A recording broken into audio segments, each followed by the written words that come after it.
অনেক বাচ্চাদের দেখবে ঠোঁটে এখানটা কাটা থাকে, ঠিক আছে, সেটাকে ক্লেফট লিপ বলে। বিফোর প্রেগন্যান্সি প্ল্যানিং অন্তত একবার ডেন্টিস্টকে দেখিয়ে নেওয়া উচিত, অবশ্যই মায়েদের বিশেষ করে। অবশ্যই। অনেক ছোট ছোট ছেলেমেয়েরও অভ্যাস ধরে যাচ্ছে গুটখা, পান। ছোট ছোট ছেলেদের তুমি ব্লেম করছো, তুমি সেলিব্রিটিদের ব্লেম করছো না যারা অ্যাডভার্টাইজমেন্ট করছে। ওরাল সেক্স কিভাবে দাঁতের মধ্যে এফেক্ট করতে পারে? আজকে হেপাটাইটিস, এইডস, যা যা তুমি বলছো সব তো সূত্রপাত এখান থেকে। বিয়ে হচ্ছে না, দাঁত উঁচু বলে। হ্যাঁ, ভেরি কমন, ভেরি কমন। যে ছেলেটা তোমাকে ব্রেসেসের জন্য অ্যাকসেপ্ট করবে না, তো তার সাথে বিয়ে না করাই ভালো। দামি কথা।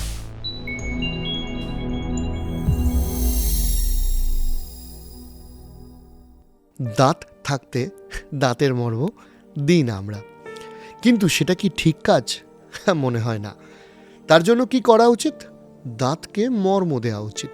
কিন্তু আমরা আমাদের এই যে শরীরের বিভিন্ন অংশ নিয়ে যে ভাবনা চিন্তা করি, কখনো ট্যাটু করি, কখনো জিমে যাই, কখনো চুল নিয়ে কনসিয়াস, কখনো চোখ নিয়ে কনসিয়াস, সব কিছু নিয়ে কনসিয়াস হলেও দাঁত থাকতে দাঁত নিয়ে কনসিয়াস হই না। আমাদের এই পডকাস্টে আমরা বিভিন্ন সামাজিক বিষয়ে অ্যাওয়ারনেস ছড়ানোর চেষ্টা করি। আমরা মনে করি যে যেগুলো নিয়ে আমাদের মানুষজনদের ভাবনা চিন্তা করা প্রয়োজন বা ভাবা প্র্যাকটিস করা প্রয়োজন, সেটা নিয়ে আপনারা একটু ভাবুন। আজকের এপিসোডটার পর ডেফিনেটলি আমি কথা দিতে পারি, দাঁত নিয়ে আপনি অনেক কিছু শুধু জানবেন না, দাঁত নিয়ে আপনি অনেক কিছু ভাবতেও শুরু করবেন।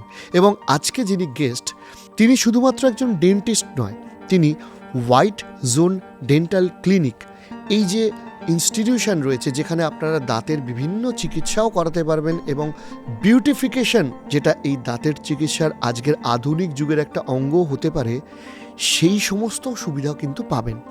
এবং দাঁত নিয়ে আরও একবার বলছি, অনেক নতুন অজানা তথ্য আপনারা কিন্তু আজকে জানতে পারবেন।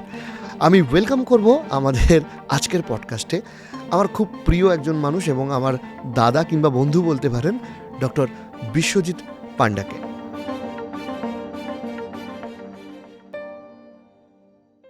আমাদের একটা প্রবাদ আছে যে দাঁত থাকতে দাঁতের মর্ম বোঝে না।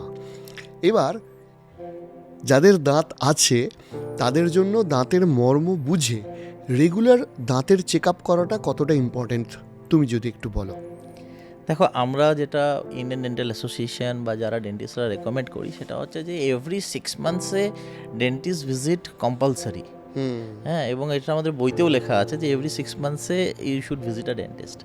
এবার দাঁত থাকতে দাঁতের মর্যাদা ডেফিনেটলি যখনই তুমি সেটাকে ডিলে করছো বা যে কোনো এতে হয়, সেখানে অলওয়েজ দ্য কস্টিং ইনক্রিজেস, দাঁতের প্রবলেম ইনক্রিজেস, অ্যান্ড ওভারঅল যে প্রবলেমসগুলো দেখা দিচ্ছে, ধরো একটা ছোটো ক্যাভিটি ছিল, সেটা একটা বড় ক্যাভিটিতে টার্ন আউট হবে। এবার বড় ক্যাভিটি, ছোটো ক্যাভিটি হয়তো ফিলিং করে ঠিক হয়ে যেত, বড় ক্যাভিটি হলে আমাদের রুট ক্যানালস করতে হতে হবে, আরও এক্সটেন্সিভ প্রসিজার্স করতে হবে। এবার রুট ক্যানাল যদি হলো না সাপোজ, তাহলে আরও এক্সটেন্সিভ যদি প্রসিজারে যাই, তখন দাঁত তুলে ফেলতে হবে। এবার দাঁত তুলে ফেললেই হলো না, ডেফিনেটলি আমাকে তখন ইমপ্লান্টস করতে হবে। তো দাঁত থাকতে যদি তুমি না যাও ডাক্তারের কাছে, ডেফিনেটলি সেটা নট অনলি এক্সটেন্সিভ ট্রিটমেন্ট হবে, নট অনলি সেটাতে এক্সপেন্সিভও হবে ট্রিটমেন্ট। প্রথম কথা হচ্ছে যে আগের যা সিচুয়েশান ছিল সেটা মনে ভয়ানক সিচুয়েশান ছিল। ডেন্টিস্টের কাছে গেলে দাঁত তুলে দেবে, প্রথম কথা তো একটা ভয় ছিল, ফোবিয়া ছিল, হ্যাঁ, দাঁত গেলেই দাঁত তুলে দেবে। বাট এখন যে মডার্ন ডে ডেন্টিস্ট্রি হয়েছে, সেটা হ্যাজ চেঞ্জড আ লট। মানে সেই জিনিসগুলো না দেখলে, না এক্সপিরিয়েন্স করলে, একটা ওভারঅল যে ওয়াও এক্সপিরিয়েন্স আমরা দিতে পারছি চেম্বার থেকে, সেগুলো টোটালি আলাদা।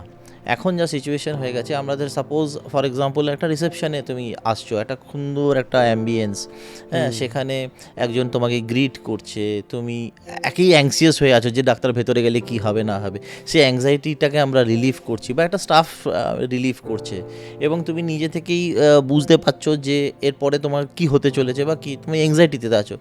এবার ভালো মিউজিক চলছে, বা একটা ভালো ডিম লাইট আছে, বা একটা ভালো স্মেল আসছে, একটা ভালো অরা আসছে, then you go inside the clinic. সেখানে তুমি ডাক্তারের সাথে কথা বললে, একটা তোমার একটা স্ট্রেস রিলিজ হলো। তুমি প্রথমে তোমাকে বলা হলো যে কীভাবে এক্সামিনেশন হবে, তোমার এক্সামিনেশন করা হলো, অ্যান্ড তারপরে ফার্দার ট্রিটমেন্ট বা ট্রিটমেন্টের প্ল্যান। দেখো, একটা পেশেন্টের অ্যাংজাইটি এইটাই থাকে যে পয়সা কত লাগবে, সেকেন্ড হচ্ছে দাঁতটা তুলে দিতে হবে কিনা, থার্ড হচ্ছে কিভাবে ট্রিটমেন্ট হবে। রিসেন্টলি আমার এক বন্ধুও আছে, ও দাঁতে ব্যথা হচ্ছে, বাট ও যেতে চাইছে না ডাক্তারের কাছে সির্ফ এই ভয়ে, কারণ ওর দাঁত সামনের দিকে দাঁতের ব্যথা হচ্ছে। ও ভাবছে সামনের দিকে দাঁত যদি গেলেই তুলে দেয়। এবং আমাকে মোর ইউ ডিলে, তুমি যত ডিলে করবে ততটাই প্রবলেম বাড়বে, এবং ভাবছে আমাকে দেখতে খারাপ হয়ে যাবে। না না না না না, ইউ আর রং। মানে এখন যা কসমেটিক ডেন্টিস্ট্রি, যা স্পেশালাইজেশন, যা জিনিসগুলো চেঞ্জেস হয়ে গেছে, সেখানে তোমার দেখতে খারাপ হওয়ার কোনো জায়গাই নেই। যেটা মেইনলি করে থাকি সেটা হচ্ছে যে ডিজিটাল স্মাইল ডিজাইনিং, স্মাইল কারেকশনের সামনের দাঁতের যেটা তুমি বলছো, তো we do digital smile designing. Digital smile designing মানে হচ্ছে একটা পেশেন্ট যদি কেউ আসে, সামনের দাঁত যদি তার এবড়ো খেবড়ো থাকে বা উঁচু নিচু থাকে বা ক্যাভিটি থাকে, যাই হোক, সেটাকে আমরা কি করছি, ডিজিটালি মক আপ করে নিচ্ছি। প্রি অ্যান্ড পোস্ট যেরকম হয়, আমরা ডিজিটালি মক আপ করে আমরা দেখতে পাচ্ছি যে কতটা ভালো বা কিভাবে হতে চলেছে, রেজাল্ট কি এসে চলেছে, কি হতে চলেছে।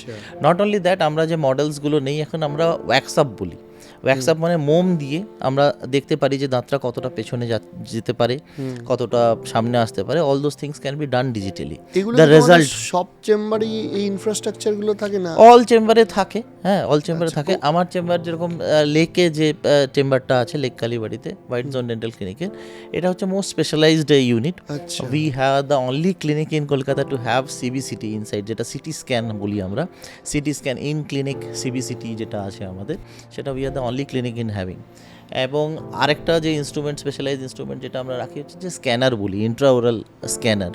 আগেকার দিনে যেরকম আমাদের মাপ নিতে হতো, সেই মাপ ফাপ আর নিতে হয় না। মাপ নিলে বমি উঠে আসছে ডেন্টাল ক্লিনিকে যেটা হয়, বাট এখন সব স্ক্যান হয়ে গেছে। Scan means high end camera, যেটা স্পিডে তোমার পুরো নিয়ে নেবে সেকশনটা, এবং যে ফাইল হবে, যে সেই এসটিএল ফাইলটা তৈরি হবে, সেই এসটিএল ফাইল দিয়ে আমরা ইমিডিয়েটলি যে ল্যাবরেটরি আছে ওখানে মেল করে দিলে অটোমেটিকলি কাজ শুরু হয়ে যাবে। এটা তো খুব ভালো অপশন। তুমি আমাকে একটু তাহলে এই যে তোমার চেম্বারের কথাটা বললে, যেটা এই ইনফ্রাস্ট্রাকচারটা হয়েছে, তার একটু লিঙ্কটা আমাকে দিও, আমি আপনাদের জন্য ডেসক্রিপশনে দিয়ে দেবো যারা যেতে চায়। অবশ্যই অবশ্যই। হোয়াইট জোন ডেন্টাল ক্লিনিক আমরা স্টার্ট করেছিলাম last 15 years ago. I started in my practice in টলিগঞ্জে আমাদের ফার্স্ট ক্লিনিক হয়। সেকেন্ডটি হচ্ছে মুকুন্দপুর এরিয়াতে, অজয়নগর মোড়ে হয়। And third is the most premium dental clinic we made with in-house CBCT, CT scan, আমাদের কনসিয়াস সিডেশন বলে একটা মেশিন আছে। কনসিয়াস সিডেশন মানে হচ্ছে যে তোমাকে জেনারেল অ্যানেস্থেসিয়ায় যেতে হচ্ছে না। এই যে এংজাইটি তুমি বললে, দাঁত থাকতে ভয় লাগে, দাঁতে যাদের এংজাইটি আছে তাদেরকে কি করা হচ্ছে, আমরা নাইট্রাস অক্সাইড ইনহেল করাচ্ছি। ইনহেল করিয়ে অটোমেটিকলি একটা দুপ্যাক মদ খাওয়ার মতন হয়ে যাবে ব্যাপার। আচ্ছা, তাদেরকে সেই ইনজেকশনের ব্যাপারটা কি থাকে? ইনজেকশন দিতেই হবে, কিন্তু সেটা ঘরে চলে যাবে, সেটা ঘরে চলে যাবে। বাট সেটাই পেনলেস ডেন্টিস্ট্রি যেটা আমরা করি, সেটা হচ্ছে যে আমরা প্রি অ্যানাস্থেটিক, ওই আগে ওটা দিয়ে দিলাম, নাইট্রাস অক্সাইড দিয়ে দিলে হলে কি হবে, একটা আচ্ছন্ন ব্যাপার থাকবে। বাট নাইট্রাস অক্সাইডের বিউটি হচ্ছে, নাইট্রাস অক্সাইড থেকে ইমিডিয়েটলি যখন আমরা মেন আনতে চাই, আমরা অক্সিজেন দিয়ে দিলে সঙ্গে সঙ্গে পেশেন্ট বিকামস নর্মাল। বেসিক্যালি আমরা এটা বাচ্চাদের ক্ষেত্রে ইউজ করি, whereas adult nitrous oxide is also very common in our clinic this days. এটা যে অ্যাংজাইটি যাদের ভয় করছে, হ্যাঁ, তা সে বুঝতে পারবে না ইঞ্জেকশনটা। দো পেনলেস বানাবার জন্য আমাদের কাছে অনেক টেকনিক্স আছে। দেখো, পেনলেস বলতে আমাদের কাছে আমাদের সব ইনস্ট্রুমেন্টই দেখতে ভয়ানক বেসিক্যালি, বাট সব থেকে ভয়ানক হচ্ছে ইঞ্জেকশন। এবার ইঞ্জেকশন বা অ্যানাস্থেসিয়া না দিলে তো কোনো কাজই হবে না। So what we do is, first of all we use those fine needles. আজকাল দেখো, একটা ডেন্টিস্ট এক্সপেন্সিভ হয় কেন, বা একজন ডেন্টিস্ট আরেকটা ডেন্টিস্টের থেকে আলাদা কি করে, how specialized we are. So ওই নিডলস আর ভেরি ফাইন, এবং অ্যানাস্থেসিয়া দেওয়ার আগে we use pre anaesthetic gels. ওই পার্টিকুলার জায়গাটা নাম হয়ে গেল। এবার ইঞ্জেকশনটা দেওয়া হলো। এবার ইঞ্জেকশনটা you won't feel the prick of the injection, but ইঞ্জেকশনে কেন ব্যথা হয় জানো?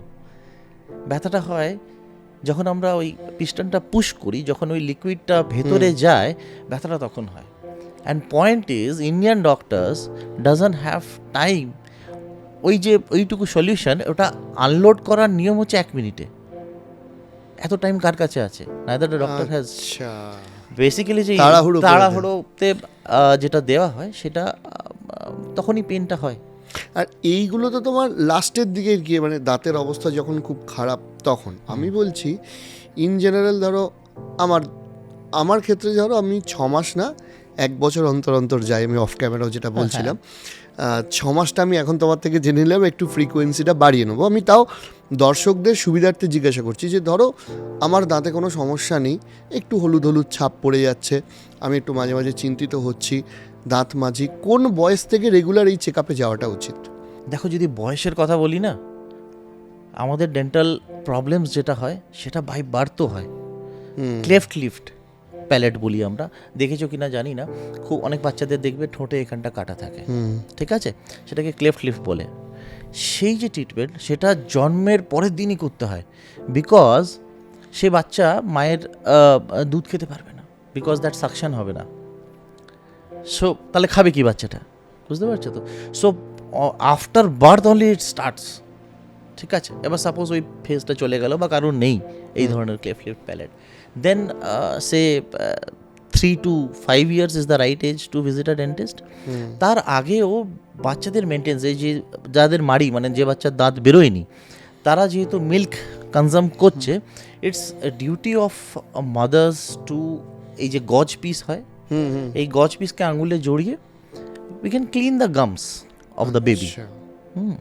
এবার দাঁত বেরিয়ে গেল 3 থেকে 5 বছর, তখন একটা ডেন্টিস্ট ভিজিট।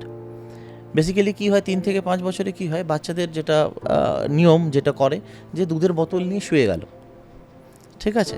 এবার সেখানে it has got sweet substances, যেটা মুখে থেকে গেল, সেটা দিয়ে দেখবে পুরো দাঁত কালো হয়ে গেছে। র্যাম্পেন্ট কেরিস বলি আমরা, নার্সিং বটল কেরিস বলি আমরা, যে সব দাঁতই পোকা লেগে গেছে। কেন কি ওই দুধের বোতল নিয়ে শুয়ে গেছে। মানে আমরা আমাদের ছোটবেলায় তো এতটা সচেতনতা ছিল না, ডেফিনেটলি। তাহলে এখনকার যেহেতু সচেতনতা বাড়ছে, আমার মনে হয় যে তাহলে তুমি বলছো যে প্রথমে যেটাকে বলা হয় দুধের দাঁত, এইটা হওয়ার সঙ্গে সঙ্গে একবার অন্তত ডক্টরের কাছে যাওয়া উচিত, একদম যে একদম ঠিকঠাক সব দুধের দাঁতটা গজিয়েছে কিনা। বুঝিয়েছি কিনা। সেকেন্ড, তারপরে হলো যে এরপরে নেক্সট যেটা ফেজ আসছে সেটা হচ্ছে যে আরেকটু বড় হলো বাচ্চা, এবার সেখানে হচ্ছে যে স্পোর্টস অ্যাক্টিভিটি বাড়বে বাচ্চার। স্পোর্টস অ্যাক্টিভিটি বাড়লে ডেফিনেটলি দাঁত ভাঙবে অ্যান্ড অল। তো ওখানে আমরা কি করছি, অবচুরেটার্স দিচ্ছি, যাতে অবচুরেটার্স বলতে যে আমাদের যে বক্সাররা যেরকম পরে দেখেছো, স্পোর্টস গার্ডস বলি, হ্যাঁ, তো এই ধরনের স্পোর্টস গার্ড দিলে এই অ্যাক্সিডেন্টসে কিছু হবে না।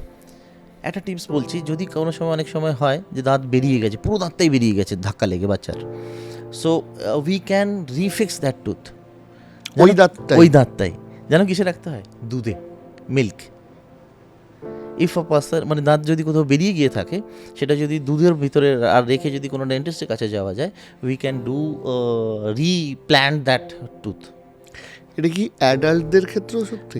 না, শুধু বাচ্চাদের ক্ষেত্রে বেসিক্যালি এটা দুধের দাঁত ওইভাবেই না, এভাবে দুধের দাঁত এটা নয়, বাট দুধের দাঁতের ট্রিটমেন্ট খুব ইম্পর্টেন্ট। আচ্ছা, দুধের দাঁত অনেক যেটা প্রচলিত আছে না, দুধের দাঁত তো পড়ে যাবে, ট্রিটমেন্ট করি কী হবে, হ্যাঁ, তাহলে আবার যখন নিচের দাঁত আসবে তখন দেখে নেবো, মানে usual tendency. But milk teeth is very important. আমাদের না ইরাপশন অ্যান্ড শেডিং আছে, there is a age of eruption and shedding. দুধের দাঁত প্রিজার্ভ না করলে কি হবে, যদি ইরাপশন এজের আগে পড়ে যায় কোনো দুধের দাঁত, তাহলে কিন্তু নিচে থেকে যে পার্মানেন্ট দাঁত আসছে সেটা কিন্তু এবড়ো খেবড়ো আসবে। এবার তো অনেকেরই ধরো যেহেতু আমাদের এখানে অনেক টিনেজার্স, কলেজ স্টুডেন্ট, ইনফ্যাক্ট চাকরিজীবী সবাই দেখছে, এবার ফ্যামিলি হয়ে গেলে তো এত কনসাসনেস থাকে না ইন জেনারেলি বাঙালি এজগুলো জিজ্ঞেস করছিলে পরপর। আমি বলছি যে ধরো যেহেতু তুমি বললে যে এই যে বেঁকা দাঁত হয়তো অনেকের হয়ে যেতে পারে, এবার যাদের হয়ে গেছে এইটা কি সুন্দরভাবে অ্যালাইনমেন্ট করার সব পদ্ধতি আছে? তুমি এজ গ্রুপের থেকে সরে যাচ্ছ টপিক থেকে। আচ্ছা, এজ যেটা বলছিলাম বাচ্চাদের হয়ে গেল, অ্যাডোলেসেন্ট বললাম, তোমার স্পোর্টস গার্ড হয়ে গেল, এর পরের যে এজটা সেটা হচ্ছে ডেটিং এজ। হ্যাঁ, সো ডেটিং এ যেটা প্রি রিকোয়েস্টিং সেটা হচ্ছে যে মুখে গন্ধ খুব বড় ইস্যু। আর দাঁত সুন্দর, মুখের গন্ধটা কিন্তু পারফিউমের মতন, তুমি পাবে না, পাশের লোকটা পাবে, কারেক্ট। সো সেটা একটা স্টেজ। তো what we recommend is always a scaling and polishing, which is a regular procedure. মানে 6 মাস 6 অন্তর। মাস অন্তর। এবার হচ্ছে যে পছন্দ হওয়ার আগেই কিন্তু ওই হোয়াইটনিং ব্যাপারটা লাগে, তো সেটা হচ্ছে বিয়ের আগে প্রি ব্রাইডাল ব্যাপারটা, তো সেটা pre bridal is important. Pre bridal we are doing regular বেসিসে স্মাইল ডিজাইনিং বলো, টিথ হোয়াইটনিং বলো, হ্যাঁ দিজ আর বিকাম রেগুলার। মানে আমিও অনেক সময় অবাক হয়ে যাই, মানে এখন regularly we are doing pre bridals, কনসিয়াসনেসটা বাড়ছে। কনসিয়াসনেসটা বাড়ছে। এরপরে হলো যে পিউবার্টিতে যখন কোনো ফিমেলসরা যাচ্ছে, তো সেখানে হরমোনাল চেঞ্জেস আসছে, কিছু হরমোনাল চেঞ্জেসের জন্য they are getting some gums problem, আচ্ছা। গাম ইস্যুস আসছে, ঠিক আছে। তো এগুলো কারেকশানের দরকার, গাম ইস্যুস, সেটা ক্লিনিং বলো বা আমাদের আনাদার ফ্ল্যাপ সার্জারিজ বলো, আদার গাম রিলেটেড যা যা ট্রিটমেন্টস আছে সেগুলোতে চলে যাচ্ছে। এইবার ব্রাইডাল হয়ে যাওয়ার পর সব থেকে ইম্পর্টেন্ট হচ্ছে বিয়ে হয়ে গেল, বিয়ের পরে হচ্ছে প্রি প্রেগনেন্সি প্ল্যানিং।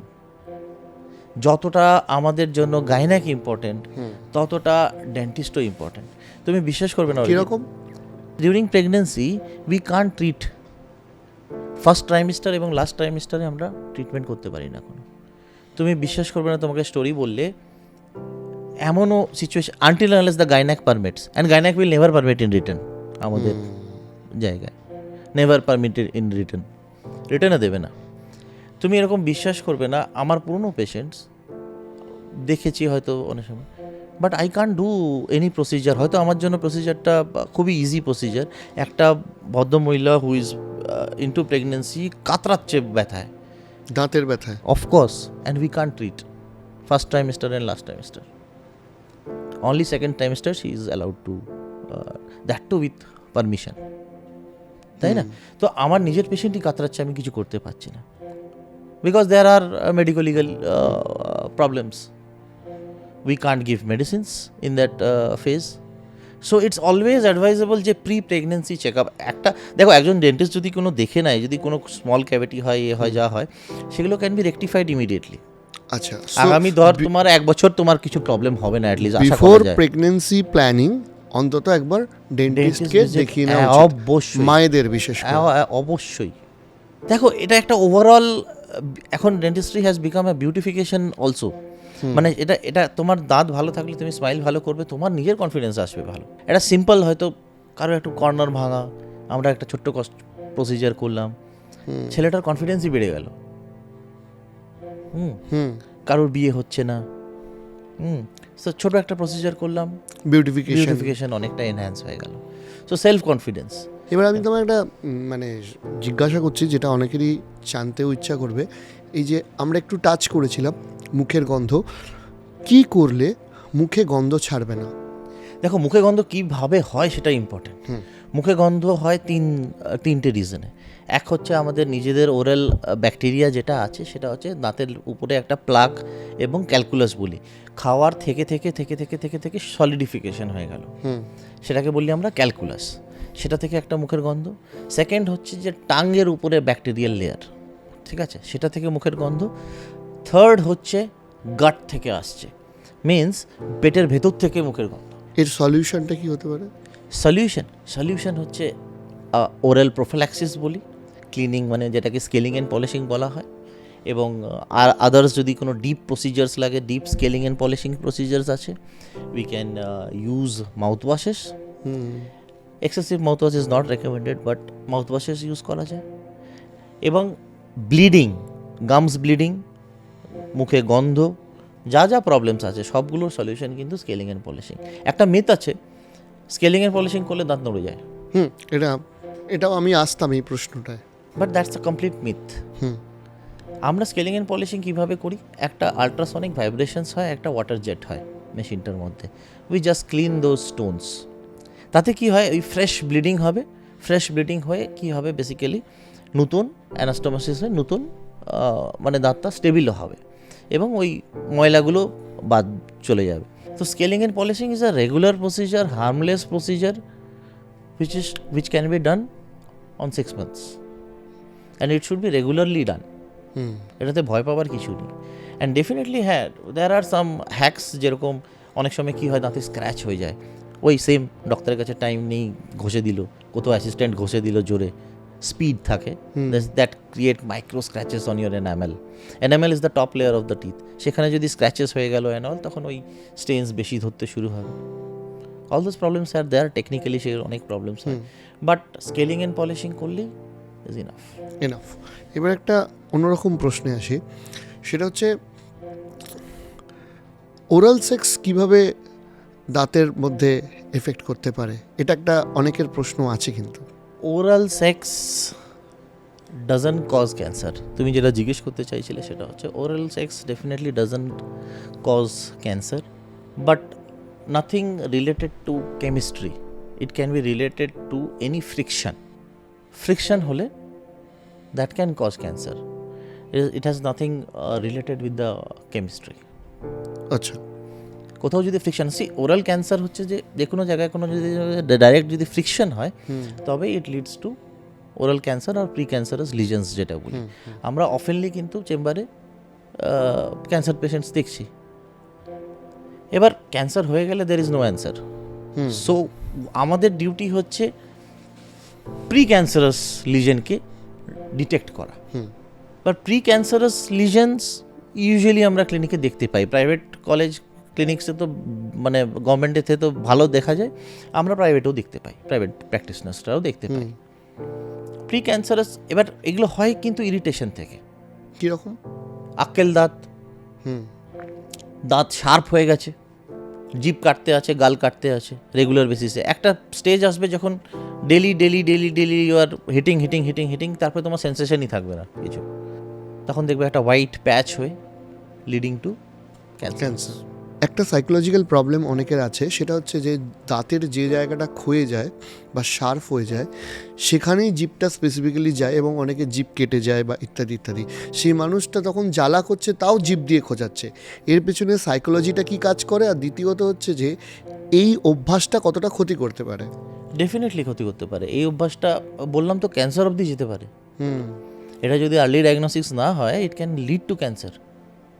আক্কেল দাঁতে যেটা গাল ঘষা খাচ্ছে, আপার নো শার্পনেস নাথিং, বাট উপরের আক্কেল দাঁত একটু বাইরের দিকে, যেহেতু যত স্পেস নেই একটু বাইরের দিকে বেরিয়েছে, ডেলি বেসিসে গাল কাটছে, কথা বললেও কাটছে, চিবোলেও কাটছে, যখনই যা খেলে তো কাটছেই, and he is not aware. It can lead to such OSMF বলে একটা আমাদের প্রি ক্যান্সারাস লিজন হয়, ওরাল সাবমিউকাস ফাইব্রোসিস বলি। তাতে কি হয়, মাউথ ওপেনিং লিমিটেড হয়ে যায়। যারা গুটকা চিউইং করে যেটা, তাতে কি হয়, মাউথ ওপেনিং লিমিটেড হয়ে যায়। আচ্ছা, OSMF এ কী হয়, বেসিক্যালি গালগুলো ফাইব্রাস হয়ে যায়, ফাইব্রাস ব্যান্ডস থাকে, তো তাতে কী হবে, মুখ খুলতে পারবে না। আর মুখ খুলতে পারবে না মানেই হচ্ছে যে there will be no treatment. ডাক্তারবাবু হাত ঢোকাতে পারবে না, তো ট্রিটমেন্ট হবে এটা কি? অ্যান্ড এগুলোর treatment, these are pre cancerous legends, এইগুলোর ট্রিটমেন্ট হচ্ছে অন্য জায়গা থেকে ফ্ল্যাপ নিয়ে এসে এখান থেকে এই করে, মানে খুব জটিল এবং খরচ সাপেক্ষ। খরচ তো এলামই না, আগে জীবন বাঁচাও তারপরে তো খরচ। দেয়ার আর লিজেন্স লাইক ওরাল লাইকেন প্যানাস বলি, আমার একটা পেশেন্টেরই, ভদ্রমহিলা কী টেনশন আপনার ম্যাডাম, আপনার কী টেনশন লাইকেন প্ল্যানাস বলি, যেটা টেনশন থেকে হয়। কীরকম? প্রি ক্যান্সার, হোয়াইট লিজেন্স, যেখান থেকে ইট ক্যান লিড টু ক্যান্সার। অর্থাৎ টেনশন এবং দাঁতের মধ্যে সম্পর্ক আছে। একদম। কীরকম একটু বোঝাও। ওরাল লাইকেন প্যানাস টেনশন থেকে হয়। এবার টেনশন বলতে আমার একজনই পেশেন্ট, খুঁজে পাচ্ছি না কী টেনশন, মানে ভদ্রমহিলা হাউস ওয়াইফ আর টেনশন, ওভার থিঙ্কিং। কী থিঙ্কিং, সিরিয়ালে নেক্সট ওটা কি হতে চলেছে, সিরিয়ালে কার বৌমার কি হতে চলেছে, সেটা হচ্ছে টেনশন। এখান থেকে দাঁতের স্বাস্থ্য খারাপ হতে পারে। দাঁতের মানে ওই ক্যান্সারের যে কথা বলছি, lichen planus can lead to that also, can lead to cancer. আর যে কোনো ইরিটেশন, যেটা তুমি বলছিলে, যে কোনো ইরিটেশন, কেউ রেখে দিল গুটখা, কেউ রেখে দিল এখানে, এই প্রশ্নটা তো আসতাম, এই যে বহু মানুষের এবং অনেক ছোট ছোট ছেলেমেয়েরও অভ্যাস ধরে যাচ্ছে গুটখা, পান। ছোট ছোট ছেলেদের তুমি ব্লেম করছো, তুমি সেলিব্রিটিদের ব্লেম করছো না যারা অ্যাডভার্টাইজমেন্ট করছে? সেটা তো মানে অলরেডি আমি, এটা আমার মাথায় ঢোকে না, আমি অন ক্যামেরাও আপনাদের জানাচ্ছি বা তোমাকেও বলছি যে আমার এটা ছাড়া একটা স্টক মার্কেটের চ্যানেল রয়েছে, এবং সেখানে আমরা প্রতিনিয়ত বহু গ্যাম্বলিং অ্যাপের প্রমোশন পাই, এবং তুমি বললে বিশ্বাস করবে না যে বা এই চ্যানেলের ক্ষেত্রেও বহু গ্যাম্বলিং অ্যাপ, বেটিং অ্যাপ ইত্যাদি অ্যাপ এসছে, যারা মানে যে স্পন্সরশিপ অ্যামাউন্টটা ইন জেনারেল হওয়া উচিত তার 10 থেকে 20 গুণ পর্যন্ত দিতে রাজি এটা থাকে। তোমার এথিক্স তুমি নিচ্ছ না। আমি কিন্তু আমাদের কোনো চ্যানেলে জীবনেও বহু টাকার অফার এসছে কখন, এবং সেই টাকা আমি বলছি 2-4টে আমি যদি সেই বিজ্ঞাপন করতাম আমার কাছে কিন্তু একটা 20-25 লাখ টাকার গাড়ি এক্সট্রা থাকতো আর একটা, সেটা আমি সেটা করিনি অ্যাবসলিউটলি তোমার এথিক্স। করিনি কিন্তু আমি বুঝি না যাদের কাছে কয়েকশো কোটি টাকা আছে তারা কি আদর্শের একটা ভিত্তিতে সেলিব্রিটির কথা আমি বলি তোমাকে, সচিন তেন্ডুলকর কোনোদিনও করেনি। কোনোদিনই করেনি। আমি বলছি এটাই বলছি কেন কি ওর বাবা মানা যে করেছে? যাদের কাছে কয়েকশো কোটি টাকা আছে, ওয়ার্ল্ড কাপে দেখবে তোমার ওর 1996 ওয়ার্ল্ড কাপের মধ্যে কোনো ব্র্যান্ড ছিল না সাথে, না। Because a cigarette company wanted to have, cigarette কোম্পানির অ্যাডভার্টাইজমেন্ট উনি করবেন না বলেছেন, এবং শুধু তাই নয় ব্ল্যাঙ্ক চেক দেওয়া হয়েছিল। লিকার কোম্পানি সচিন তেন্ডুলকর, এটা আমি আরেকটা চ্যানেলে কভারও করেছিলাম, লিকার কোম্পানি সচিন তেন্ডুলকরকেও এই একই রকম অফার দিয়েছিল। সচিন বলেছিল আমি যেটা খাই না সেটার বিজ্ঞাপন করব না। কিন্তু আমি এই প্রশ্নটাও আসছি যে আমি বুঝতে পারি না যে যাদের কয়েকশো কোটি টাকা আছে তারা কি এমন টাকার প্রয়োজন আছে যে যাদের জন্য, যে দর্শকের জন্য কয়েকশো কোটি টাকার মালিক এবং ফেমাস হলো, তারা তাদেরকেই ঠকাতে চাইছে। তো যাই হোক, তথাপি আমি বাট কথাটা হচ্ছে যে অ্যাকশনটা না, হয়তো তুমি ইলাইচি বেচছো কিন্তু যে অ্যাকশনটা করছো, অ্যাডভার্টাইজমেন্ট তুমি যেটা অ্যাকশনটা করছো সেটা ছোট ছোট বাচ্চারা পিক আপ করছে, ইলিটারেট বাচ্চারা, তাদেরকেই ছোট hero মনে বাচ্চারা করে। ইলিটারেট যারা আছে তারা তো পিক আপ করছে। তাদেরকেই তারা লাইফের হিরো মনে করে, তাদের সিনেমা এলে তাদের ছবি নিয়ে পুজো করে। তো তুমি ডাক্তারকে মারছো, আজকে ক্যান্সার হয়ে একটা কিছু পেশেন্টের কিছু প্রবলেম হয়ে গেলে তুমি ডাক্তারকে মারতে দৌড়াচ্ছ, ওদের কিন্তু বলার কেউ তুমি লোক বললে বলে আমি এতগুলো কথা বলে ফেললাম। আমার নিজের খুব খারাপ লাগে যখন বিজ্ঞাপনগুলো দেখি, যখন দেখি যে যার কাছে এত পয়সা সে আর কিছু পয়সার জন্য এই নোংরামিটা করছে।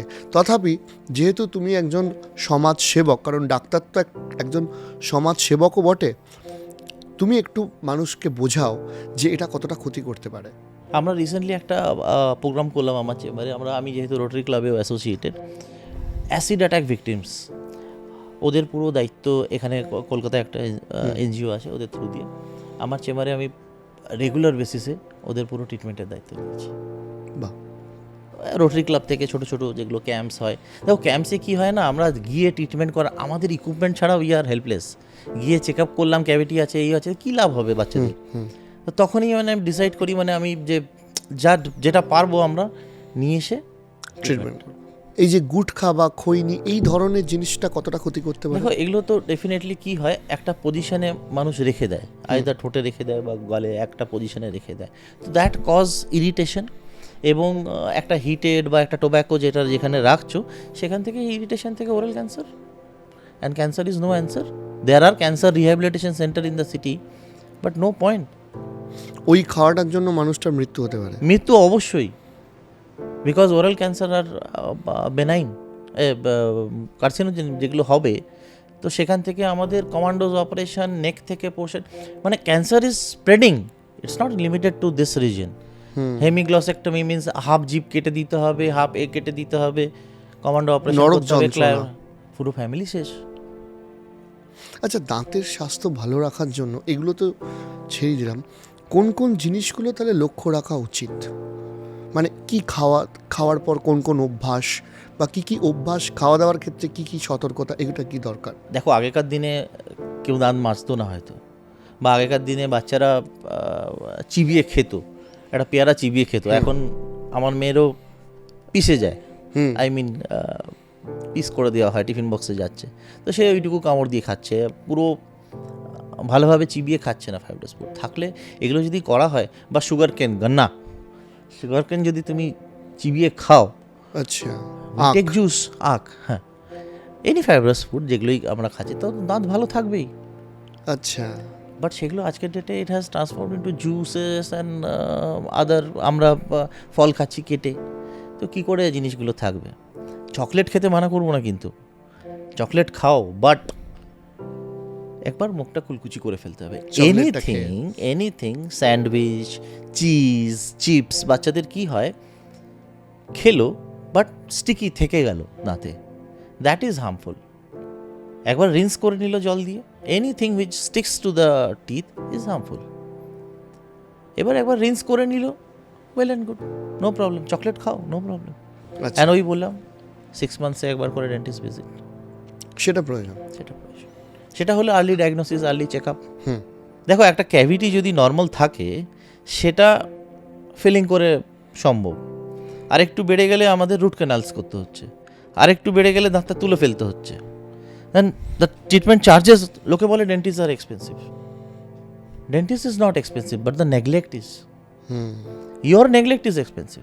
রেগুলার করলে তো ওই সমস্যাটা আসবেই ফিলিং না। করলে এক্স অ্যামাউন্টে হয়ে যেত, হুম, রুট ক্যানাল করলে ক্যাপ করতে হবে 2x 2x, 3x, হ্যাঁ, দাঁত তুলে ইমপ্লান্ট করতে হবে 10x।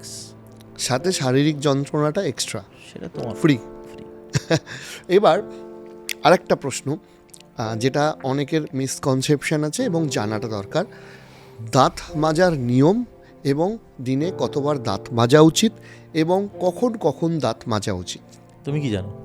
দেখো, আমি দুবার জানি, একটা হচ্ছে সকালবেলা, আর আরেকটা থেকে উঠে। হচ্ছে ঘুম থেকে উঠে, আর একটা হচ্ছে রাত্রিবেলা শোবার সময়। কিন্তু এই গান বাজনা নিয়ে থাকি তো, মাঝে মাঝে সকালবেলা ঘুম থেকে উঠে এত চিন্তা ভাবনা মাথার মধ্যে আসে, ভুলে যাই। তো ইন জেনারেল আমার শিডিউলটা এরকম দাঁড়িয়েছে Mouth যে আমি wash। দুপুরবেলা, হ্যাঁ, মাউথ ওয়াশটা করে নিলাম, আর দুপুরবেলা খেয়ে দিয়ে একবার দাঁত মাজি, আর শুতে যাওয়ার সময় একবার দাঁত মাজি। See, ideally it is after dinner and after breakfast. O, It's not before breakfast. কেন কি তুমি দাঁত মেজে শুলে এবং আবার তাহলে আফটার সকালবেলা লাঞ্চটা করবো না বলছো? It's after after breakfast, breakfast. Okay. Before breakfast যদি তুমি করছো, তুমি রাতেবেলা করে ব্রাশ করে ঘুমোলে, এবার আবার সকালবেলা বিফোর ব্রেকফাস্ট তুমি ব্রাশ করলে, ডাজ ইট মেক সেন্স? না, অনেকের মধ্যেই যে ধারণা থাকে যে দাঁত না মেজে খেলে বা মানে, say that is good bacteria. আচ্ছা, বেড টি, সকালবেলা উঠে গরম জল খায় লোকে, how, why? That is good bacteria, if it goes in to the gut, it will help you in digestion. তাহলে যখন ব্রেকফাস্ট খাচ্ছে তার আগে কি মাউথ ওয়াশ বা নাকি মুখে জল দিয়ে খেলেই হবে? খেলেই হবে। রাতেরটা ইম্পর্টেন্ট। Brushing 2 minutes। হ্যাঁ, এবার এইটা একটু বলে দাও যে ব্রাশ করার সময় কি কি নিয়ম মানা উচিত। First of all soft bristle brushes 2 minutes। Best হচ্ছে যে অরিজিতের একটা গান লাগিয়ে, কেন কি অরিজিতের গান 2 মিনিটের বেশি হবে না, সো একটা গান লাগিয়ে ব্রাশ করা স্টার্ট করা, ব্রাশ শেষ হয়ে, গান শেষ হলো, ব্রাশ শেষ হলো, 2 minute. All the surface brush করাটা বেশি important. All the surface means front surface, buccal surface বলি আমরা আমাদের ল্যাঙ্গুয়েজে, লিঙ্গুয়াল সারফেস ভেতরের দিকটা, অক্লুজাল সারফেস মানে যেই সারফেসে আমরা চিবিয়ে খাই, পুরো ব্যাপারটাকে ব্রাশ করাটা দরকার, সেটা তোমাকে মাথায় গেঁথে নিতে হবে। এবার কিছু প্রবলেমস হয় সবার, সব থেকে বেশি ইম্পর্ট্যান্ট হচ্ছে লোয়ার লিঙ্গুয়াল পোর্শনটা, মানে সামনের দাঁতের পিছন দিকটা। Very carefully have to brush, কারণ হচ্ছে এখানে লটস অফ স্যালিভারি গ্ল্যান্ডস আছে, ঠিক আছে? সো যত ফুড পার্টিকেলস যা জমা হয় সব কিন্তু ম্যাক্সিমামটা এখানে, so you need to brush properly. এবার কারোর হয়তো মুখ ছোট, কারোর বমি উঠছে, হ্যান ত্যান অনেক রকম প্রবলেমস আছে, তো তখন আমরা রেকমেন্ড করি যে বেবি টুথব্রাশ, যেটা দিয়ে তোমার পরিষ্কার হচ্ছে ভাই, সেটাই হচ্ছে বেস্ট ব্রাশ। সেটা বেস্ট। এবার ব্রাশ ফেলে দিতে হবে। ওয়ান্স আ ব্রাশ ইজ ফ্রন, যেটা ছেবড়ে হয়ে যাচ্ছে, এখানে কি দেখানো যাবে ওটা? হ্যাঁ, একটু দেখিয়ে দিই আমাদের দর্শকদের জন্য। ব্রাশ যদি যেরকম ফ্যান শেপড হয়ে যাচ্ছে, যখন মানে ছিবড়ে ছেবড়ে যাচ্ছে, usually 2 months we should discard the brush, but হ্যাঁ, আবার এই প্রশ্নটা আসতো যে একটা ব্রাশ কতদিন ইউজ করা উচিত? 2 months or যতক্ষণ তোমার ফ্যান শেপ না হয়ে যাচ্ছে, অনেকের আগে হয়ে গেলে তার আগেই ফেলে দেওয়া ফেলে উচিত। দেওয়া উচিত। বাট এবার দু বাঙালিরা মাসের ফেলে না তো, 2 মাসের পর আমরা যদি- ফেলি না তো, না, আমরা ওই জুতো জুতো পালিশ। পরিষ্কার, হ্যাঁ, তারপরে আলতা, তারপরে দড়ি, নাড়া যেটাকে বলা হয়, মানে 2 মাসের পর ওর ভূমিকাটা চেঞ্জ করে দিন। একদম। এবার না, আমি একটা জিনিস করছি যে 2 মাস বাদেও যদি আমার শেপটা ঠিক থাকে, তার মানেই হচ্ছে যে তুমি ঠিকভাবে ব্রাশ করছো না, থাকা উচিত না। আচ্ছা, দ্যাট ফোর্স, কি এবার ধর- তুমি যদি বেশি ফোর্স দিলে that is also problem. It's like painting, তুমি খুব জোরে ঘষে দিলে তাতে কিন্তু হ্যাঁ, অনেক আছে খুব বেগে বেগে তার পাচ্ছে। Enamel is the top layer, সেই এনামেলটা কিন্তু ওয়ার্ড অফ হয়ে যাবে পুরো, তখনই সেন্সিটিভিটি, পেন, আদার প্রবলেমস শুরু হবে। ওই প্লাগটাকেই তো পরিষ্কার করতে হবে, সেটা আমরা জিভ দিলেও বুঝতে পারবো। ব্রাশিং করার 2 আওয়ার্সের পরে দেখবে যদি বাক্কল সারফেসে তুমি টাং বোলাও, তুমি বুঝতে পারবে যে এটা স্মুথ, প্লাগ জমা হচ্ছে। সেই প্লাগটাকে ক্লিন করাটাই আমার কাজ ব্রাশিংয়ে। আচ্ছা, জিভ ছোলাটা কি দরকার? একদম, মেড বি কপার, সিলভার আর প্লাস্টিক, সব থেকে বেশি ব্যাকটেরিয়া টাং। আচ্ছা, always it's mandatory to clean. এবার বিভিন্ন রকম মাউথ ওয়াশেস অ্যাভেলেবেল। এবার এখানেও আসছিলাম যে মুখ ঢেকে যায় বিজ্ঞাপনে, শঙ্খ ঘোষের একটা কবিতা ছিল, তো টুথপেস্টের বিজ্ঞাপনে এটা বোঝা যায়। সবাই বলে আমি ভালো, বাকি সবাই খারাপ। এর মধ্যে বহু লোক সাধু সন্ন্যাসীর, দর্শকরা বুঝে নেবে আমি কাদের কথা বলছি, হ্যাঁ, সাধু সন্ন্যাসী সেজেও চলে আসেন যে আমাদের একদম অর্গ্যানিক টুথপেস্ট, এবং বাকি সব যা যা বেজেছেন এতদিন সবাই বাজে। আমরাই ভারতবর্ষে প্রথম 3-4 হাজার বছরের পুরনো টেকনোলজি নিয়ে এসেছি আপনাদের জন্য। অ্যাকচুয়ালি অফিসিয়ালি মেডিকেল সায়েন্স অনুযায়ী কী ধরনের টুথপেস্ট ইউজ করা উচিত? আমরা তো টুথপেস্ট মানেই কোলগেট বুঝি, রাইট? তো আমরা ছোটোবেলা থেকেই শুনে আসছি কোলগেট। এবার এদের যা রিসার্চ আছে, যে কোনো মাল্টি ন্যাশনাল কোম্পানি, তাদের যা রিসার্চ আছে, যা ব্যাকগ্রাউন্ড আছে, তো সেটা ক্লিনিক্যাল ট্রায়ালস হয়।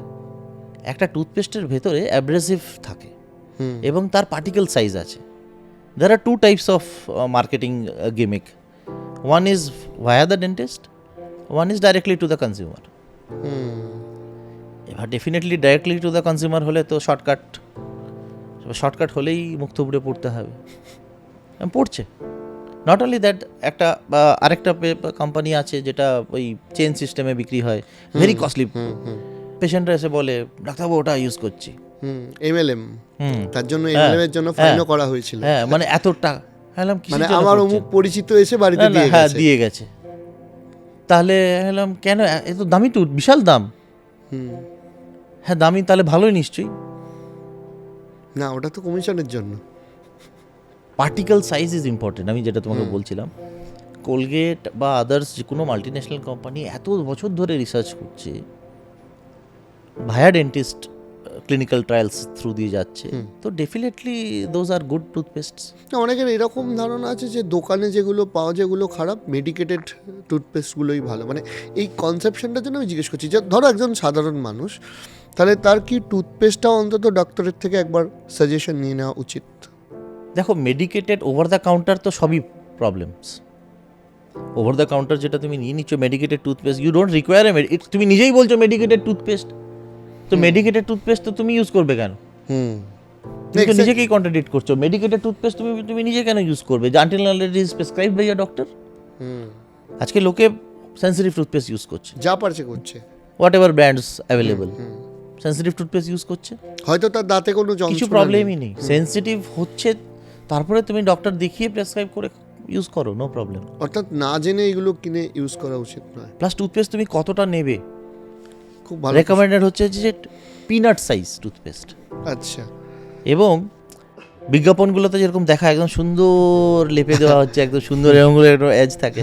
আমরা অনেক সময় কোম্পানিদেরকে বলি যে কি দেখাচ্ছ এগুলো, মানে অর্ধেক তো বেশি নিয়ে পড়ে যাবে, নাহলে না কি বলছো, ওগুলো না করলে তাড়াতাড়ি শেষ হবে না, তবে তো বিক্রিটা হবে না। বিক্রি শেষ হবে না নয়, আসল নিয়ম হচ্ছে যে you should hold the tube vertical and press it, ভেতরে চলে যাবে, ব্রেসেলসগুলোর ভেতরে চলে যাবে। ও আচ্ছা, মানে ভিতরে যাবে, ভেতরে চলে যাবে, তাহলে আর পড়বার কোনো জায়গা নেই। And then you brush. Toothpaste একটা মিডিয়াম। আচ্ছা, এই দাঁতের ব্রাশ মানে রাখার ঠিক, অনেকে বেসিনে ফেলে রেখে দেয়, অনেকে যে কোনো জায়গায় করে, এই সিস্টেমটা একটু বলে দাও।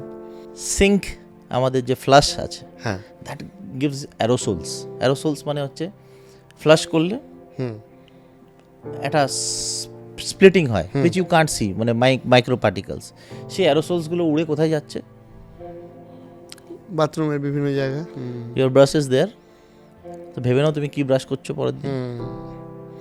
অর্থাৎ প্যানে আপনি যখন ফ্লাশ করছেন সেটাও ঘুরিয়ে ফিরিয়ে সো পরের দিন সকালে রেকমেন্ডেড মাজছেন। হচ্ছে যে এটা একটা কোনো ক্লোজ কম্পার্টমেন্টে রাখতে হবে এবং দূরে রাখতে হবে। ডেফিনেটলি লাইট বন্ধ হয়ে গেলে পোকা মাকড় আরশোলা সবার বাড়িতেই। So always you should keep it in a close compartment. আবার পুরো ক্লোজ হলেও ময়েশ্চার ধরবে, শুড বি না অ্যাওয়ে ফ্রম দ্য মাঝামাঝি ফ্লাশ। জায়গাটা। সেন্সিটিভিটি যেগুলো ছিল, যেটা তুমি বলছিলে, যে কোনো বাজার থেকে সেন্সিটিভ টুথপেস্ট কিনে লোকে ইউজ করে নিচ্ছে। সেন্সিটিভিটি যে গুড সিমটম, বডি তোমাকে সিমটম দিচ্ছে, বাট তুমি একটা পেস্ট ইউজ করে নিচ্ছ, কিভাবে ইউজ করছো সেটাও ইম্পর্টেন্ট। ডেফিনেটলি ডক্টর যখন প্রেসক্রাইব করবে সেটা তোমাকে বলে দেবে। লোকে কি করছে যে সেন্সিটিভ টুথপেস্ট লাগিয়ে নিল এবং ধুয়ে নিল, ইটস অফ নো ইউজ। মানে সেন্সিটিভ সেন্সিটিভ টুথপেস্ট কীভাবে কাজ করে, it has got some chemicals, potassium nitrate বা এথিন, সেটার উপরে কি হচ্ছে যে দাঁতের উপরে যখন এনামেলটা সরে যাচ্ছে তখনই সেন্সিটিভিটিটা হচ্ছে। এবার প্রথম লেয়ার যেটা এনামেল, আমাদের এনামেল ডেন্টিন, ভিতরে নার্ভ, ঠিক আছে। সো এনামেলটা যখন চলে যাচ্ছে তখনই তোমার সেন্সিটিভিটিটা হচ্ছে। এবার পেস্টটা basically how the sensitive toothpaste works, ওর উপরে একটা লেয়ার তৈরি করছে। এবার তুমি যদি ওটা লাগিয়ে সঙ্গে সঙ্গে ধুয়ে নিলে, it has to be there for some time. অর্থাৎ ওটাকে নর্মাল টুথপেস্টের মতো ইউজ Use করে করে, যেটার আদতে কোনো প্রয়োজন নেই, লাভই হচ্ছে না। কীভাবে ইউজ করছো সেটাও ইম্পর্টেন্ট। মাউথ ওয়াশ ডাইলিউশন হয়ে যাচ্ছে, জল মিশিয়ে নিল মাউথ ওয়াশে, মাউথ ওয়াশ কুলকুচি করে আবার ট্যাপ থেকে মুখ ধুয়ে নিল।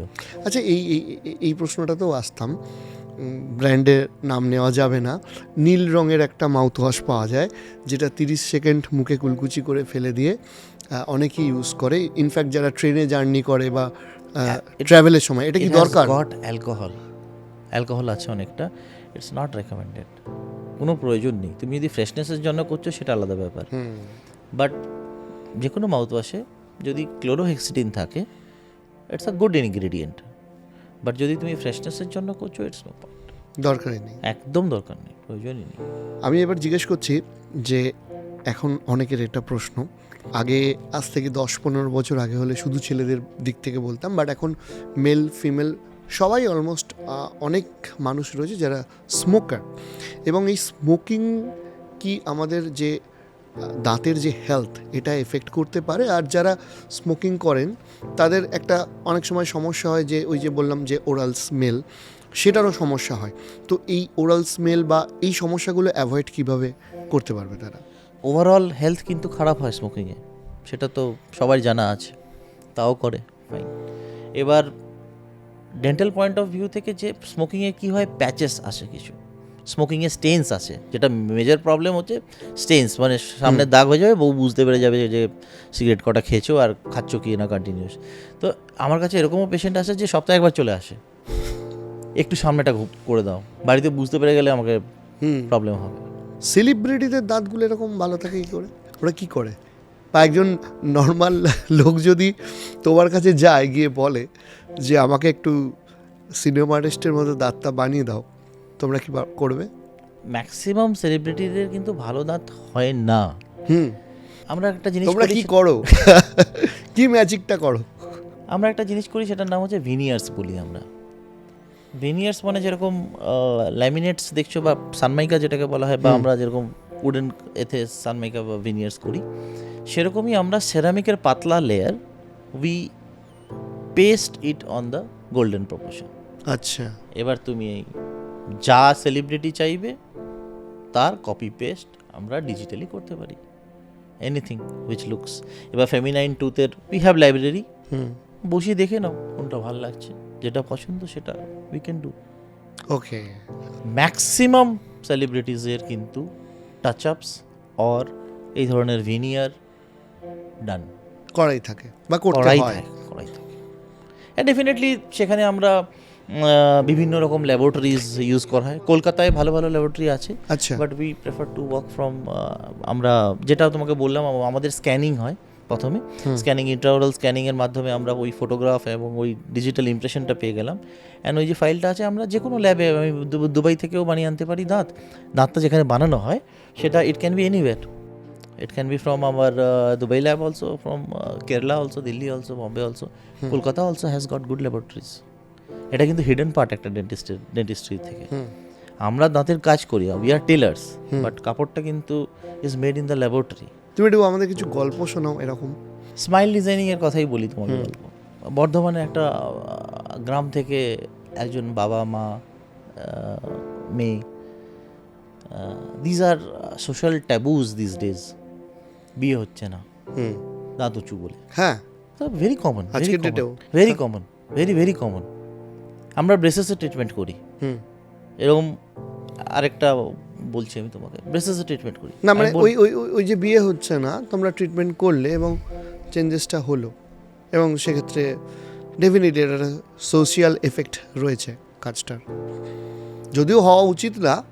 ভেরি স্যাটিসফাইড, না আমি বলছি ভেরি স্যাটিসফ্যাকশন। তুমি যে যখন হাসিটা দেখবে সেটা নয়, তার বাবা মার মুখে যখন তার হাসিটা নিজের দেখবে, কাছে, হ্যাঁ আমি তার বলছি নিজের তো বটেই, তার বাবা মার কাছে হাসি যখন দেখবে তখন তুমি বুঝতে পারো। মানে Sometimes আমরা fees সৌন্দর্যের নিই না। ডিফারেন্স হয়ে যায়। আমি মানে অনেকবার এরকম হয়েছে যে ফিজ নিইনি।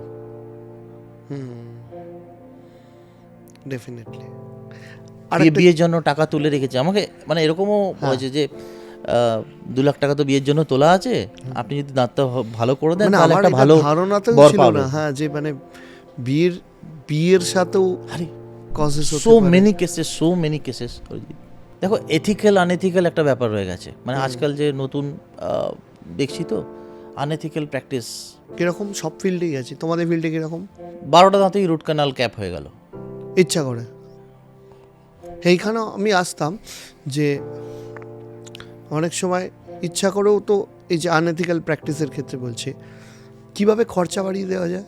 দেখো আনএথিক্যাল ব্যাপারটা তুমি তো বলছোই আগে আনএথিক্যাল, সেটা যদি কারোর কেউ করে, বাট অ্যাজ এ পেশেন্ট আর as a customer you have that right to ask why. এত বড় ডাক্তার কি করে জিজ্ঞেস করো, উনি বলেছেন মানে ঠিকই বলেছেন। আজকের ডেট এতটা আমরা অনেক পিছিয়ে আছি। You have to ask why root canal, why cap. এরকমও সিচুয়েশান হয়েছে যেখানে আমরা মানে আমি ট্রিটমেন্ট করিনি, ফিরিয়ে দিয়েছি। অর্থ ট্রিটমেন্ট লাগতো, স্মাইল ডিজাইনিং, মানে স্মাইল ডিজাইনিং আমরা কী করি, দাঁতগুলো একটু শেপ করতে হয়। I didn't want to do that for that, মানে খুব সামান্য এবড়ো খেবড়ো ছিল, অনেকটা এবড়ো খেবড়ো ছিল। আমি বলেছিলাম যে ব্রেসেস করতে হবে। এবার ব্রেসেসের জন্য টাইম নেই ডেফিনেটলি, মানে ব্রেসেস টেক্স লং টাইম, মানে সে 1 year টাইম। না ডাক্তারবাবু বিয়ে, মানে এতদিন ঘুমোচ্ছিলেন? যে ছেলেটা তোমাকে ব্রেসেসের জন্য অ্যাকসেপ্ট করবে না, তো তার সাথে বিয়ে না করাই ভালো। আমি এই স্টেটমেন্টই দিয়েছিলাম। একটা বাবা মা যে তোমার ট্রিটমেন্ট করাচ্ছে, দাঁত তোমার এবড়ো খেবড়ো আছে সেটাকে সোজা করাচ্ছে, এবং সেই ছেলেটা যদি ব্রেসেসের জন্য তোমাকে বিয়ে না করে, ডিলে হয়ে যাচ্ছে বলে, তো সেই ছেলের সাথে বিয়েটা না করাই ভালো। দামি কথা। সো এখন অনেক অ্যাডভান্স ট্রিটমেন্ট এসে গেছে। এখন আমরা ব্রেসেসের পরে অ্যালাইনার ট্রিটমেন্টে চলে এসেছি। অ্যালাইনার মানে হচ্ছে বিভিন্ন রকম সেটস অফ অ্যালাইনার্স হয়, যেটা পড়লে অটোমেটিকলি দাঁত অ্যালাইনমেন্ট হয়ে যাচ্ছে। এটা মডার্ন ট্রিটমেন্ট। আমরা স্পেশালাইজডভাবে আমার লেক ইউনিটে, আমরা যেটা কনসিয়াস সেডেশন ইউনিট এবং ওটি আছে, ওখানে আমরা রেগুলার বেসিসে ইমপ্লান্টস করছি, dental implants. Root canals and all এগুলো তো রেগুলার প্রসিজার।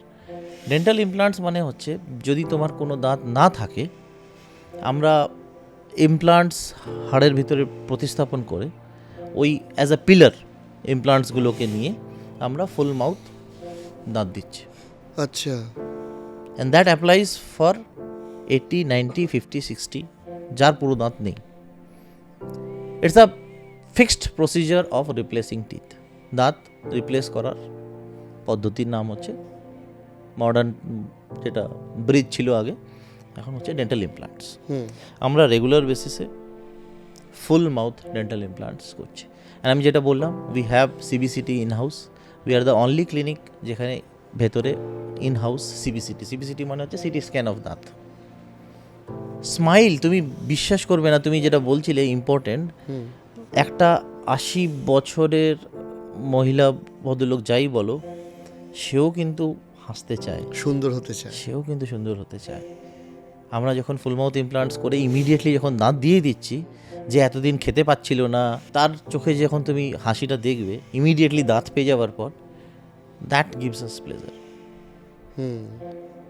ডেফিনেটলি। এবং চিবিয়ে খাওয়া, আজকে একটা মানুষ যদি চিবিয়ে না খায়, দেখো আমরা যদি চিবিয়ে না খাই, যদি যখন ম্যাস্টিকেশন করি, দাঁতে দাঁতে যখন ম্যাস্টিকেশন হবে তখনই একটা খাবার বোলাসে তৈরি হবে, এবং আমাদের যে স্যালাইভা আছে, থুতুটা যেটা আছে, সেটা যখন মিক্স হয়ে তারপরে আমরা যখন সলো করলি তখন সেটা গায়ে গতরে লাগবে।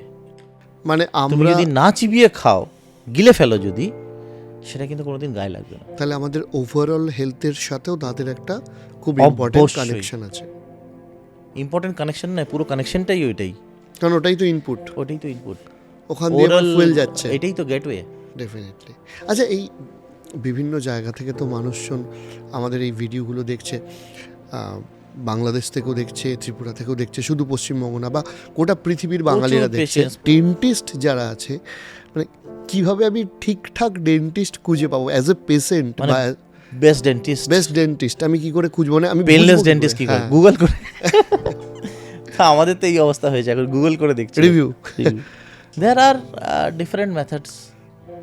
যেখানে ভিড় হচ্ছে সেইটাই যে ভালো ডেন্টিস্ট সেটা কিন্তু নয়।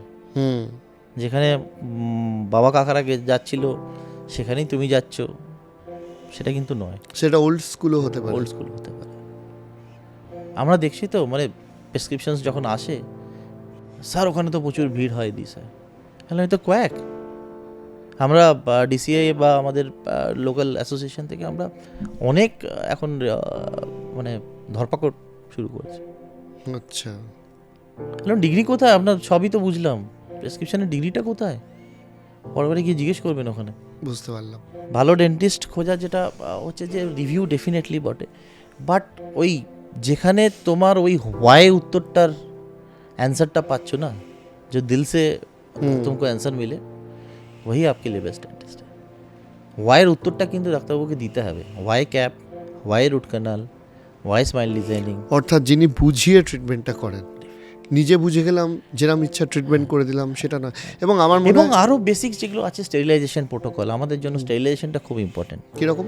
স্টেরিলাইজেশন মানে হচ্ছে যে হাইজিন ব্যাপারটা নয়, কিন্তু স্টেরিলাইজেশন মানে হচ্ছে, মানে এই জিনিসটা হয়তো পরিষ্কার, but this is not sterilised, I can't put it in your mouth. Sterilised মানে হচ্ছে it is bacteria free. In White Zone Dental Clinic we follow all ADA guidelines of sterilization. আজকে ডেন্টাল চেম্বার থেকে হেপাটাইটিসের সব থেকে বড় জন্ম। আচ্ছা, ফোর্সে ফুটিয়ে হয়ে যাচ্ছে, এতগুলো পেশেন্ট দেখছে, এত ইনস্ট্রুমেন্ট কি আছে ডাক্তারবাবুর কাছে? We follow ADA guidelines, means যে সয়েলড ইনস্ট্রুমেন্টটা হলো ওটাকে আগে ভালো করে কেমিক্যাল ডিসইনফেক্টেড হলো, তারপরে ভালো করে মাজা হলো, তারপরে তাকে অটোক্লেভ করা হলো, ক্লাস বি অটোক্লেভ বলি আমরা। অটোক্লেভ করা হলো, অটোক্লেভ করে পাউচিং করা হলো, পাউচ করে সেই ইনস্ট্রুমেন্টটা ইউভি চেম্বার, আল্ট্রাভায়োলেট চেম্বারের আন্ডারে রাখা হলো। এবং সেই স্টেরিলাইজ ইনস্ট্রুমেন্টটা যদি 3 দিন 72 ঘন্টা আল্ট্রাভায়োলেট চেম্বার থেকে না বেরোয়, we have to follow the whole cycle again. ইউজও যদি না হয়, so that is sterilization. Very important to judge a dental clinic. আজকে হেপাটাইটিস, এইডস, যা তুমি বলছো, সব তো সূত্রপাত এখান থেকে। আচ্ছা, অর্থাৎ চিকিৎসা করাতে গিয়ে আরও অসুস্থ হয়ে ফিরছে। আজকে তুমি যাচ্ছ, আবার বাইরে থেকে এক্সরে করে এসো, করে এসো, ডায়াগনোসিস ইম্পর্টেন্ট। তুমি যাচ্ছ, ইমিডিয়েটলি একটা ডিজিটাল এক্সরে হয়ে যাচ্ছে, সঙ্গে সঙ্গে সেখানেই সিবিসিটি হয়ে যাচ্ছে, সেখানেই ওপিজি হয়ে যাচ্ছে, মানে ফুল মাউথ এক্সরে হয়ে যাচ্ছে। এটা করতে গিয়ে ওখানে চলে যান, এটা গিয়ে ওখান থেকে করিয়ে আনুন, আবার পরের দিন ডাক্তার দেখবে। অল দিস থিংস বুঝতে instantly you get a x-rays, you get a diagnosis, instantly সেদিনকার ট্রিটমেন্ট শুরু হয়ে যাবে। তাহলে আমি একটা জিনিস জিজ্ঞেস করছি, কারণ যেহেতু আমাদের বহু দর্শক এর আগেও যারা এসছেন গেস্ট হিসেবে বা অতিথি হিসেবে, তাদের সেই প্রয়োজনে তাদের সাথে যোগাযোগ করার চেষ্টা করেন। আমি বলছি তোমাদের সাথে যোগাযোগ করতে গেলে কি করতে হবে? White zone dental clinic, the most modern dental clinic, Kolkata, spreading all over Bengal now. আমাদের মোস্ট মডার্ন ইউনিট হচ্ছে লেক কালীবাড়ির কাছে, লেক কালীবাড়ি ত্যাগরাজ হলের পাশে। অ্যান্ড আমার যেটা পুরনো ইউনিট সেটা হচ্ছে টালিগঞ্জে, টালিগঞ্জে, এবং আরেকটা ইউনিট হচ্ছে অজয়নগর, মুকুন্দপুরে, অজয়নগরে। And we are coming up with another 10 units in না, তোমার এই জার্নি এগিয়ে চলুক। তুমি একটা কাজ করো, যদি উইথ ইউর পারমিশন কোনো কন্ট্যাক্ট থাকলে আমাকে দিও, অবশ্যই ডেসক্রিপশনে অবশ্যই আপনাদের জন্য দিয়ে দেবো। অবশ্যই। কারণ আমার মনে হয় যে আমরা তো অনেক খুঁজে খুঁজে মানুষদেরকে আনি, তোমাকে অনেক খুঁজে খুঁজে পাওয়া গেছে। এবার আমরা খুঁজে যখন পেয়েছি, তখন সেটা যদি অনেক মানুষই খুঁজছেন, তো তাদের যদি খুঁজতে সুবিধা হয় তাহলে সেটা আমাদেরও ভালো লাগবে। আর আমি চাই যে এই যে তোমার যে অ্যাজ এ ডক্টর যে জার্নি, তার সাথে সাথে একজন অনেক বেঙ্গলি, খরকার পড়িয়েছি গো ডক্টর, যে জানি কিরকম? যেটা তুমি বলছো, অনেক একটু বলো, একটু গল্পটা বলো, জীবনের গল্পটা। দাঁতের গল্প তো শুনলাম, তোমার গল্পটা একটু শুনবো। এমনও গেছে যে পেশেন্ট এসছে, দেখায়নি, চলে গেছে, এই বাচ্চা ডাক্তারকে কি দেখাবো। আচ্ছা, শুরুর দিকে? শুরুর দিকে 10 years back, 12 years back, 15 years back, মানে এরকমও দিনকাল গেছে, এসছে, দেখাবো না, রিটার্ন চলে গেছে। তারাই হয়তো কেউ কেউ আজকের পডকাস্টটা দেখছে। I started with one single chair and now we are the best. Congratulation. তোমার বর্ন অ্যান্ড ব্রট আপটা কোথায় ছিল? আমার এখানেই বাবা। এখান থেকে কষ্ট করে ওঠা। সেই জন্য আমি আপ্রাণ মন থেকে এটাও চাই যে এই যে তোমার স্টোরি, এটা তো ডেফিনেটলি আজকে বহু মানুষকে ইন্সপিরেশন দিচ্ছে, একদম। আরও ছড়িয়ে পড়ুক তোমাদের গোটা আমি দেশ। অ্যাজ এ এন্টারপ্রেনার কাজ করছি এখন। এক্স্যাক্টলি, আমি ওটাই বলছি। কারণ বাঙালির কাছে না একটা এই রোল মডেলের খুব অভাব। তাই যে ছেলেটা আজকে এই যে তোমার চোখের জলটা না, এটা আজকে অনেক কষ্টের পর সাফল্যের চোখের জল। তো আমি চাই যে বহু বাংলার মানুষ, বহু বাংলার ভালো ভালো ব্রাইট ছেলেমেয়ে যারা স্বপ্ন দেখছে ভালো কিছু করার, তাদের কাছে অন্তত তুমি ডেন্টাল লাইনে, আমাদের লাইনে সুসাইডস হচ্ছে। আমার নিজেরই বন্ধু করেছে সুসাইড, চেম্বার চালাতে পারছে না। অথচ কত পড়াশোনা করে সে, তখন তো তোমাদের সময় যেই ছিল, সেখান থেকে সে পেয়েছে। তো এরকম দুঃখের সাথে শেষ করবে? না, তুমি একটা ভালো গান গাইবে না? গান ডেফিনেটলি গানের চ্যানেলে আসবে, কিন্তু আমি এই মোটিভেশনাল স্টোরিটা শেয়ার করতে পেরে আমার খুব ভালো লাগলো। পরে একদিন আলোচনা হবে, কারণ আমার খুব ইচ্ছা যে আজকে তো অ্যাজ এ ডক্টর আমরা আলোচনা করলাম, অ্যাজ এ এন্টারপ্রেনিউর আমি তোমার সাথে একদিন পরে আলোচনা করব। কারণ তোমার হয়তো যে এক্সপিরিয়েন্সটা আছে সেটা হয়তো অন্যান্য সেগমেন্টেও যারা এন্টারপ্রেনিউরশিপ করছে তাদেরও কাজে লাগবে, এবং আমারও হয়তো নিজেরও কাজে লাগবে। তুমি অনেক অনেক এগিয়ে চলো, শুভেচ্ছা রইল। আর তোমার পারমিশন নিয়ে আমি একটু ডেসক্রিপশানে তোমাদের লিঙ্কটা দিয়ে দেবো। আর আমি নিজেও, আমি তোমাকে এতটা যেহেতু গল্পগুজব হলো, আড্ডা হলো, আমি নিজে কিন্তু অ্যাকচুয়ালি তোমাকে বলার আগে আমরা অনেক বন্ধু উপকৃত হয়েছে বলেই আমরা তোমাকে একটু জোর করে ধরে আনলাম এখানে। তো অনেক ধন্যবাদ। আর আপনারা চাইলে আরও কিছু জানতে চাইলে আমি পরে আরেকবার ওনাকে ধরে নিয়ে আসবো এখানে। সো আজকের জন্য এখানেই শেষ করছি। নমস্কার।